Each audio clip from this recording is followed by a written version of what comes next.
ଜୟ ଜଗନ୍ନାଥ ସାଙ୍ଗମାନେ ମୁଁ ବିଷ୍ଣୁ ମୁଁ ଆପଣମାନଙ୍କୁ ସ୍ୱାଗତ କରୁଛି ମୋର ଆଉ ଏକ ନୂଆ ଭିଡ଼ିଓକୁ। ତ ଆଜି ହେଉଛି ଜାନୁଆରୀ 26। ତ ମୋତେ ଆଜି ସକାଳୁ ସକାଳୁ ଡାକିଥିଲେ ଯେହେତୁ 7ଟା ବେଳୁ, ତ ମୋର 7ଟା ବାଜିବା ପାଇଁ ବହୁତ ମାନେ କ'ଣ ଲେଟ୍ ଥିଲା। ଆଜି ସେଥିପାଇଁ ମୁଁ ପୁରା ଜଲ୍ଦି ଜଲ୍ଦି ପୁରା ବାହାରିଲି। ଆମେ କେତେ ଜଲ୍ଦି ଯେମିତି 7ଟା ପୂର୍ବରୁ ଯାଇକି ସେଠି ପହଞ୍ଚିକିରି କେମିତି ଖାଲି ପଞ୍ଚିଂଟା କରିବି। ତ ମୁଁ ସେଠି ଯାଇକିରି ଯେମିତି ମୋର ଫିଙ୍ଗର ପ୍ରିଣ୍ଟ ହେରିକା ଦେଇକିରି ଇନ୍ କରିକି ପଞ୍ଚିଂ କଲି। ଦେଖିପାରୁଥିବେ ପୁରା ପଞ୍ଚିଂ କରିଦେଇକି ତାପରେ ମୁଁ ଚାଲିଲି ମୋର ଆମର ହାଉସକିପିଂକୁ ଯୋଉଠି ଆମର ୟୁନିଫର୍ମ ଆଣନ୍ତି।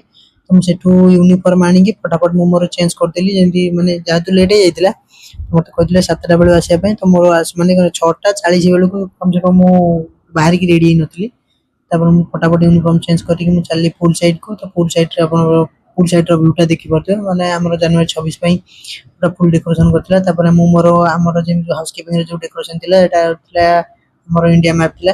ତ ମୁଁ ପୁରା ଇଣ୍ଡିଆ ମ୍ୟାପ୍ ଆର୍ଟ କରିଦେଲି। ତାକୁ କହିଲି ଫୁଲ ପକା ବୋଲି, ସେ ତାର ଫୁଲ ପକେଇଲା। ତାପରେ ଆମର ସେଠୁ ଠିଆ ହେଇପଡ଼ିଲୁ ଫ୍ଲାଗ ହୋଷ୍ଟିଂ ପାଇଁ। ସେମାନେ ସବୁ ଠିଆ ହେଇଥିଲେ ମାନେ ଏମାନେ ସବୁ ଆମର ହାଉସକିପିଂ ଡିପାର୍ଟମେଣ୍ଟର। ତାପରେ ଆମର ଫ୍ଲାଗ ହୋଷ୍ଟିଂ ସରିଗଲା। ଆମେ ବର୍ତ୍ତମାନ ଦେଖିପାରୁଥିବେ ଆମେ ବର୍ତ୍ତମାନ ଠିଆ ହେଇଥିଲୁ ଫଟୋ ଉଠେଇବା ପାଇଁ। ତାପରେ ସିକ୍ୟୁରିଟି କହିଲେ ଆମର ଆଗେ ଫଟୋ ଉଠେଇ ଦିଅ। ତାପରେ ଆମେ ଫଟୋ ଉଠେଇକି ପୁଣି ଆସିଲୁ ରୁମ୍ ମାରିବା ପାଇଁ। ମୁଁ ମୋର ପ୍ରଥମ ରୁମ୍ ଯେମିତି ଆସିକି ମାରିଲି ଦେଖିଲି 200 ଟଙ୍କା ଟିପ୍ସ ଥୁଆ ହେଇଛି। ମୋ ମନ ପୁରା ଖୁସି। ସକାଳୁ ସକାଳୁ 200 ଟଙ୍କା ଟିପ୍ସ ହେଲା ମାନେ କ'ଣ କହିବାର ଅଛି ଆଉ।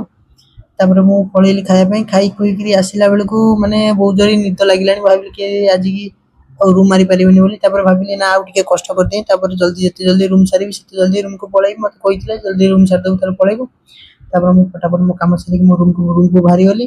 ଯଦି ମୋର ଭିଡ଼ିଓ ଭଲ ଲାଗିଲା ତାହେଲେ ମୋ ଚ୍ୟାନେଲକୁ ଲାଇକ୍ କରିବେ, ସେୟାର କରିବେ, ସବସ୍କ୍ରାଇବ୍ କରିବେ। ପୁଣି ଦେଖା ହବା ଆଉ ଗୋଟେ ନୂଆ ଭିଡ଼ିଓରେ। ରହିଲି ଜୟ ଜଗନ୍ନାଥ।